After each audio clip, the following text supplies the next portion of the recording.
여러분, 살다 보면 도저히 이해할 수 없는 고통의 순간과 마주할 때가 있죠. 오늘 우리가 살펴볼 시편 79편은요, 바로 그런 극한의 고통 속에서 터져나온 절규 같은 기도입니다. 그런데 이 고대의 노래를 수천 년이 지난 지금 우리가 어떻게 이해할 수 있을까요? 오늘은 초기 기독교의 위대한 사상가들, 바로 교보들의 지혜를 빌려서 그 해답의 실마리를 한번 찾아보려고 합니다.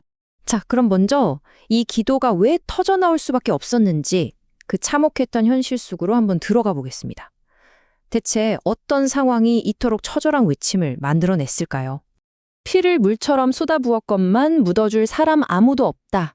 이 한 문장이 당시의 절망을 그대로 보여주는 것 같아요. 고대 사회에서는요, 시신을 제대로 묻어주지 못하는 게 최악의 불명예이자 저주나 다름없었거든요. 그러니까 이건 단순한 죽음의 문제가 아니라 한 공동체의 존엄성 자체가 완전히 무너져 내린 풍경인 거죠. 바로 이 절망감, 이 막막함, 이 시편 79편의 시작점입니다. 이건 그냥 건물이 무너지고 도시가 파괴된 것 그 이상이었어요. 신앙의 심장이었던 성전은 더럽혀졌고 삶의 터전인 예루살렘은 폐허가 됐죠. 죽은 사람들은 새들의 먹이가 되고 살아남은 사람들은 주변의 비웃음거리가 되는, 그야말로 한 민족의 영혼까지 탈탈 털리는 극심한 수치심이 동반된 완전한 몰락이었습니다. 이런 끔찍한 현실 앞에서 아마 우리라도 이런 질문을 던질 수밖에 없을 거예요. 그리고 이 질문은 수천 년이 지난 오늘을 사는 우리에게도 여전히 아주 날카롭게 다가옵니다. 바로 이 질문입니다. 신은 어디에 계십니까? 이 모든 끔찍한 일이 벌어지는 동안 어떻게 침묵하실 수 있느냐는 거죠.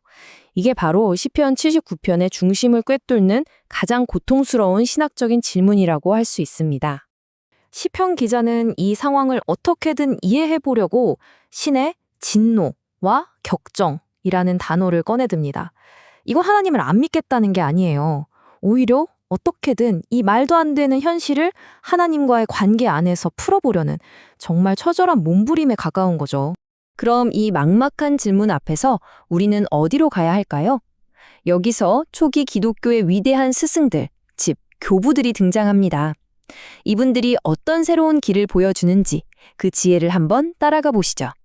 아우구스티누스 같은 교부들은요, 20편의 고통을 피하지 않고 정면으로 마주했어요. 그리고 그들은 고통과 죽음의 의미를 완전히 뒤집어버리는 아주 새로운 영적 관점을 제시합니다. 세상의 눈으로 보면 비극인데 믿음의 눈으로 보면 전혀 다른 이야기가 펼쳐진다는 거죠. 아우구스티누스는 여기서 정말 충격적인 주장을 합니다. 세상 사람들 눈에는 그냥 비참한 죽음, 패배처럼 보이잖아요. 그런데 하나님 보시기엔 그게 아니라는 거예요. 믿음의 눈으로 볼 때 신실한 이들의 죽음은 비극이 아니라 오히려 소중한 것이 된다는 겁니다. 패배가 영광으로 바뀌는 순간이죠. 이건 생각의 완전한 혁명이라고 할 수 있습니다. 그런데 아직 해결되지 않은 질문이 있죠. 그런 하나님이 정말로 진노하시는 걸까요? 교부들은 이 어려운 표현을 푸는 아주 중요한 열쇠 하나를 우리에게 건네줍니다. 바로 신인 동영론적 표현이라는 개념인데요. 말이 좀 어렵죠?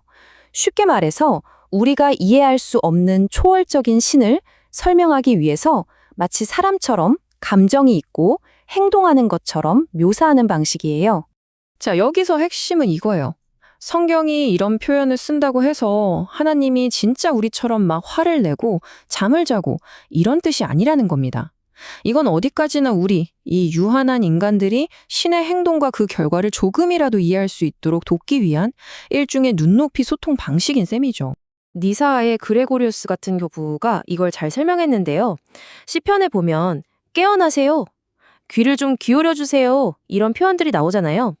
이게 다 같은 맥락이라는 겁니다. 하나님이 정말 주무시거나 화내시는 게 아니라 우리 입장에서 그렇게 느껴지는 결과를 인간의 언어로 표현한 것뿐이라는 거죠. 자, 보세요. 하나님의 진노가 진짜 감정이 아니라 우리를 위한 표현이라는 걸 이해하고 나면 기도의 방향이 완전히 달라질 수밖에 없어요. 시편 기자의 기도가 얼마나 깊어지는지 한번 따라가 보시죠. 기도의 논리가 아주 미묘하지만 결정적으로 바뀝니다. 예전에는 우리가 너무 힘드니까 제발 좀 도와주세요 였다면 이제는 하나님은 원래 그런 분이시니까 하나님의 이름과 영광을 위해서 우리를 도와주세요로 바뀌는 거죠. 그리고 바로 이 구절이 그 전환점을 아주 명확하게 보여줍니다. 이제 도움을 요청하는 근거가 나의 고통이나 나의 자격이 아니에요.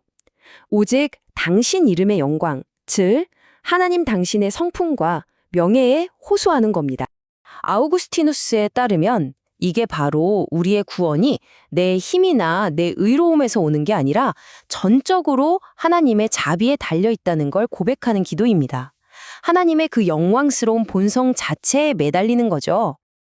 그렇다면 이 수천 년 전의 지혜가 오늘을 사는 우리에게는 어떤 의미가 있을까요? 마지막으로 우리가 고통의 순간에 붙잡을 수 있는 핵심적인 원리들을 한번 정리해 보겠습니다. 교부들이 보여준 지혜의 길은 시대를 초월하는 것 같아요. 첫째, 아픈 현실을 외면하지 말고 정직하게 인정하는 것. 둘째, 믿음의 눈으로 그 고통의 의미를 다시 한번 생각해 보는 것. 셋째, 성경에 나오는 하나님에 대한 인간적인 표현들의 의미를 제대로 이해하는 것. 그리고 마지막으로 가장 중요한 거죠. 나의 희망을 나 자신이 아니라 변치 않는 하나님의 성품 위에 두는 것. 이 네 가지입니다. 시편 79편과 교부들의 해석이 우리에게 주는 가장 큰 힘은 이 극심한 고통의 현실과 깊은 신앙을 따로 떼어놓지 않고 함께 끌어안을 수 있는 길을 보여준다는 점인 것 같아요. 여러분이 오늘 마주하고 있는 그 이해할 수 없는 고통 앞에서 이 고대의 지혜는 과연 어떤 빛을 비춰줄 수 있을까요?